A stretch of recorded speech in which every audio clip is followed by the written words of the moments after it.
Girekomendar karon sa kapulisan ang pagpatuman o gun ban atol sa Sinulog 2023. Samtang gilaumang maabot sa 5 milyones ka mga tao ang mutambong sa mga major events sa kapistahan sa Senior Santo Niño. Ania ang report.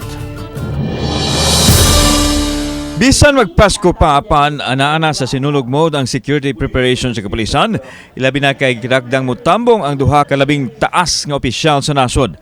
Gustong makasiguro si Police Brigadier General Roderick Augustus Alba, ang Police Regional Director, nga luwas ang labing dakong kalihukan sa Sugbo gikan sa daotang panghitabo.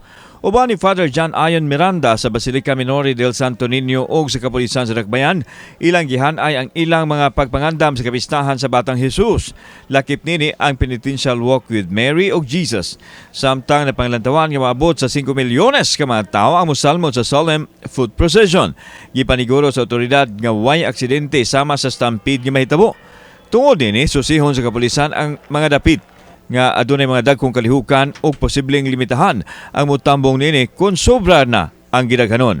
Ang encouragement ko sa mga kasama ko sa Team PNP Region 7, yung mindset natin pag tungtong ng December this year is not Christmas and New Year. It's about Sinulog 2023. So I'm expecting that by December 15 onward, establish na po yung aming multi-agency coordinating center, yung MAC, to be located sa Cebu City Police Office. Part of the improvement development in Basilica is that we are going to open a special lane for our PWD and senior citizen.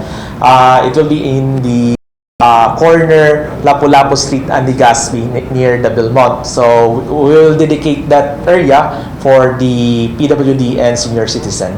Samtang gitun-an karon sa kapulisan nga ipatuman ang gun ban atol sa dakong selebrasyon. We would recommend the Metro Cebu areas kasi most of our goers tanan amo ani diri baya going city are basically or majority from these areas, Mandaue, Lapu-Lapu, Consolacion, and the nearby cities of Cebu province. Lakip usab ang liquor ban ug ang mga street party sa mga dapit nga wa itugot sa kagamhanan.